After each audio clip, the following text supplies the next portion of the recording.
तो hey guys, welcome back to my new vlog. And ये vlog एक study vlog है। इसमें मैंने कुछ नहीं, आज मैंने फ़िज़िक्स का पढ़ा था, इलेक्ट्रिक पोटेंशियल में पढ़ रही थी और अपने नोट्स को देख रही थी। तो उसमें मैंने डायग्राम बनाए थे जो बहुत डरावने लग रहे थे। और फिर मैंने ये चैप्टर कंप्लीट किया और फिर मैं ऐसे प्लान कर रही थी कैसे पढ़ना है। फिर उसके पेपर आने वाले हैं, तो अभी मैं उसके लिए केमिस्ट्री पढ़ रही हूँ। तो केमिस्ट्री में मैं अभी चैप्टर 4 पे हूँ। अमाइंस को मैं स्टार्ट करी मैंने, मतलब मैं फिजिकल पे थी, फिर मैं डायरेक्ट ऑर्गेनिक पे स्टार्ट स्टडी। और अभी टाइम हो रहा है 8:34, अभी टाइम हो रहा है। अब मैं देखती हूँ चैप्टर में कब कंप्लीट कर पाती। मैंने इसकी वन शॉट वीडियो तो देख ली थी और नोट्स ऑलरेडी मेरे पास बने हुए हैं, और मुझे सिर्फ इसके अभी शॉर्ट नोट्स बनाने और रिवीजन करते जाना है बस। मेरे पास अभी तो मेरा नेक्स्ट टारगेट यही है। आप देखते हैं।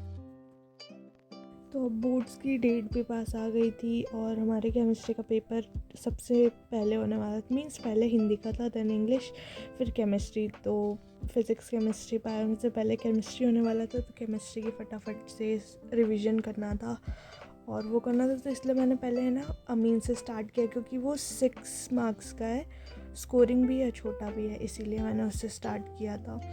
फिर मैंने सोचा था कि मैं बायोमोलिक्यूल करूँगी, ऐसे धीरे धीरे करके मैं केमिस्ट्री का रिवीजन कंप्लीट कर लूँगी। तो फिर 9:30-10 बज चुके थे करते करते। हाँ, अब मुझे एक टिप देनी थी आपको। मैंने ये आज ही कहीं वीडियो देखा था कि जैसे हम पढ़ने के लिए बैठते हैं ना, आपको दिखाती हूँ। जैसे हम पढ़ने के लिए बैठे हैं तो हमारी जो आदत रहती है ऐसे झुक के बैठने की रहती है। हम या फिर ऐसे अपने नेक को ऐसे नीचे की तरफ ऐसे देख के पढ़ने की होती है। फ़ोन चला रहे हैं तो हम ऐसे झुक के चलाते हैं, या फिर हम लैपटॉप पे काम कर रहे हैं तो ऐसे झुक के कर रहे हैं। तो इससे क्या होता है, हमारी जो है नेक पे यहाँ पे प्रेशर पड़ता है, और जो हमारी स्पाइनल कॉर्ड रहती है उस पर भी थोड़ा सा प्रेशर पड़ता है। मीन्स हमारी बैकबोन पर प्रेशर पड़ता है। तो इसीलिए वो तो हमें पेन स्टार्ट हो जाता है। फिर कभी कभार तो हम थक जाते हैं इतने पढ़ते, मतलब सिर्फ हमारी सिटिंग लंबी हो जाती है और हम थक जाते हैं। फिर हम उठ जाते हैं, पढ़ा तो हमें कुछ नहीं रहता है लेकिन हम थक जाते हैं। तो इसीलिए मैंने, और फिर जब हमारा कुछ ऐसा बैक दुखने लगता है, नेक दुखने लगती है, तो फिर हम क्या एक्सरसाइज करते हैं, ऐसे ऐसे करते हैं। और कुछ कुछ लोग रहते हैं जो ऐसे ऐसे पता नहीं कैसे करके इसको चटकाते हैं, मतलब अब वो कुछ करते हैं, ठीक है। तो अब इसके लिए सही एक्सरसाइज नहीं है। इसके लिए मैंने आज एक एक्सरसाइज देखी थी, वो कुछ ऐसी थी। हाथ को लेते हैं और दोनों हाथ को इसके नीचे ऐसे रखते हैं और फिर धीरे धीरे धीरे धीरे इसको ऐसे ऐसे ऊपर की तरफ करते जाते हैं, ऐसे, ठीक है। इसको सिर्फ ऐसे करना रहता है। ये मतलब मैंने आज ही देखी, तो इतनी प्रॉपर मुझे आती नहीं है, बट ऐसे कुछ करना रहता है। तो अभी बीच बीच में ऐसे कुछ ना कुछ तो रहता है, मतलब बीच बीच में ब्रेक तो चाहिए रहता है 1-2 मिनट का। तो मेरा ब्रेक ऐसे ही चलता है, या तो मेरे एक फ्रेंड है, हम लोग जैसे पढ़ते रहते हैं ना, तो साथ में बीच बीच में 1-2 मिनट का ब्रेक। मैंने ऑलमोस्ट मीन्स का आधा चैप्टर कंप्लीट कर चुका था। मैंने मेथड्स ऑफ ऑपरेशन याद कर ली थी, समझ ली थी। और फिर मुझे अब केमिकल प्रॉपर्टी स्टार्ट करनी थी उसकी, तो मैं उसी को याद कर रही थी, उसी को समझ रही थी। और बीच बीच में मैं ऐसी कैमरा पे बात भी करते जा रही थी, ताकि मैं, मतलब एक नहीं होता कि सैचुरेटेड फील करने लगते हैं पढ़ते पढ़ते, तो इसीलिए मैं बीच बीच में अपना एंटरटेनमेंट भी खुद करती रहती हूँ। फिर ऐसे ही करते करते करते करते पढ़ाई होती है मेरी। तो मैंने पेपर्स के लिए अपनी, मतलब मेरे जो एग्ज़ाम्स आ रहे हैं उसके लिए अपनी स्ट्रैटेजी कुछ ऐसी सोची थी। मीन्स मैंने उसको एकदम प्रॉपर बैठ के प्लानिंग नहीं करी, लेकिन मतलब माइंड में मेरी स्ट्रैटेजी कुछ इस टाइप की थी कि मैं जो ज़्यादा स्कोरिंग चैप्टर, जैसे फ़िज़िक्स में ना सीबीएसई में सेमीकंडक्टर वाला स्कोरिंग है, क्योंकि वो 7 मार्क्स का है और वो थ्योरी वाला है, मतलब उसमें सिर्फ थ्योरी करनी है। तो मैंने ऐसे ही सोचा था कि जो ज़्यादा मार्क्स का है और जो मैंने पढ़ चुका है एक बार, मैं पहले उसको कंप्लीट करते जाऊंगी और फिर उसको लास्ट के लिए रिवीजन के लिए छोड़ दूंगी, और जो बिल्कुल ही नहीं पढ़ा उसको पेपर से पहले एक बार कंप्लीट कर लूँगी। Hi guys, I am back.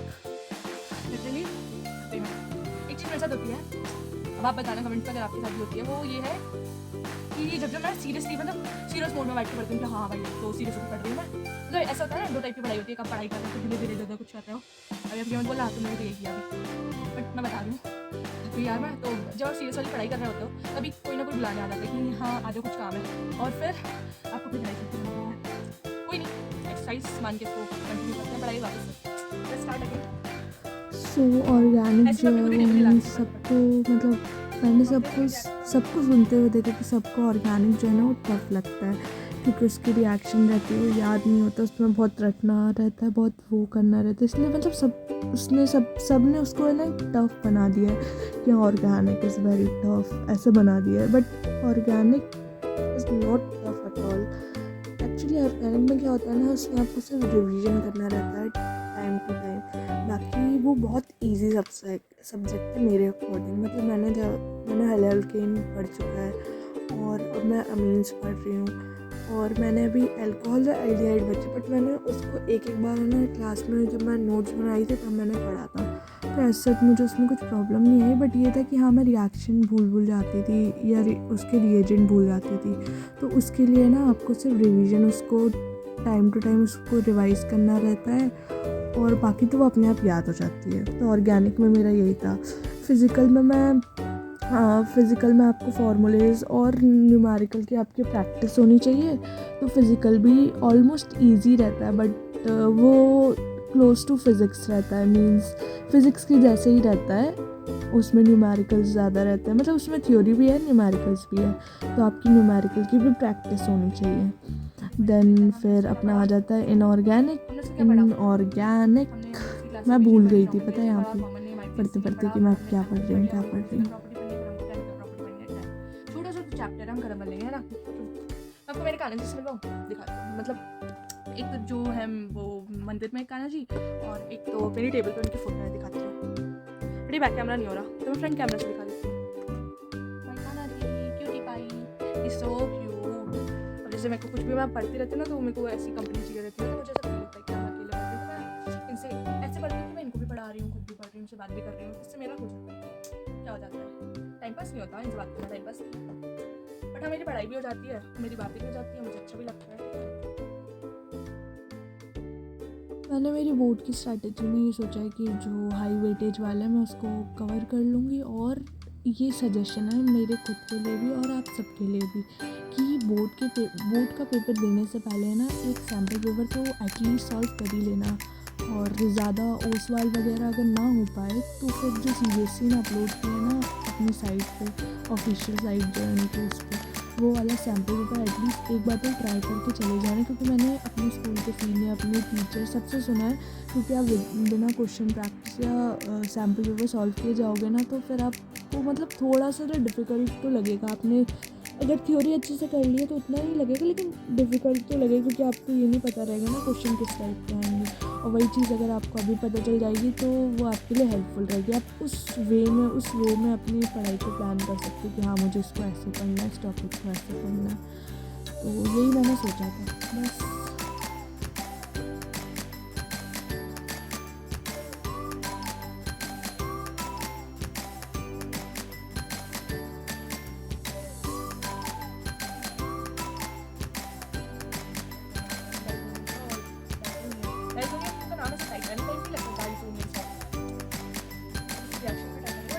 याद हो गया इसकी रिएक्शन, क्योंकि मैंने एक बार स्टार्टिंग में पढ़ी थी LL की, इसलिए मेरे को याद हो गई। इसमें बहुत छोटा चैप्टर है, तो जिसने एक बार पढ़ा है उसके लिए तो है, बट याद होने चाहिए। मतलब इसके लिए ऑर्गेनिक के चैप्टर तो है, मतलब कुछ एल्डिहाइड जैसे वो बड़ा है, और LL की स्टार्टिंग में तो बड़ा लगता है, तो वो है कह सकते हैं कि फर्स्ट चैप्टर रहता है, इसलिए वो बड़ा लगता है।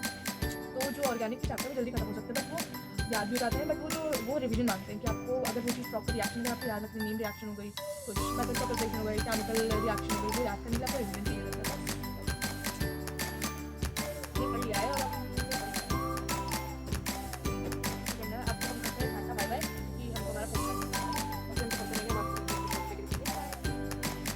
ये आ चुका है हमारा सेकेंड डे, और कल मैंने सिर्फ ज़्यादा नहीं 11:30 तक मैंने पढ़ा था, 11:30 तक पढ़ा था, फिर मैं सो गई थी। और आज मैंने मेरे दिमाग में कुछ ना कुछ चलता रहता है कि हाँ मेरे को कुछ ना कुछ डेकोरेट करना है, कुछ ना कुछ क्राफ्ट करना रहता है। भले ही वो ढंग का मैं बना पाऊँ या ना बना पाऊँ, लेकिन मैं कुछ ना कुछ ट्राई करती रहती हूँ। तो अब मुझे मेरा पेन स्टैंड जो था अच्छा नहीं लग रहा था, और फिर मैंने कहा कि ये जो आपने देखा ना कि कलरफुल टाइप बास्केट टाइप चाहे जो बात हो तेरे कहने से कर जाए, मम्मी ने बहुत सारे से डब्बे रखे हुए थे, तो मैं हमसे एक मेरे पास शीट पड़ी थी, मैंने उसको उसकी ये पिंक शीट काटी और फिर वो मेरे को अच्छा लगने लगा, तो मैंने फिर उसका as a pen stand use किया। टेंशन है बहुत। कौन सा क्या तो आया था इसमें, इस बॉक्स में मैंने अपनी स्टिकी नोट वगैरह जो छोटे मोटे आइटम्स थे ना वो मैंने रख लिए थे। और फिर मैं मतलब अपने टेबल को एक प्रॉपर अरेंज कर रही थी, कुछ चीज़ें जो मुझे अच्छी नहीं लग रही थी उसको मैंने हटा दी, क्योंकि मेरी बुक्स लाइफ टाइम काम आएगा। बुक्स को भी मैंने ऊपर मतलब अच्छे से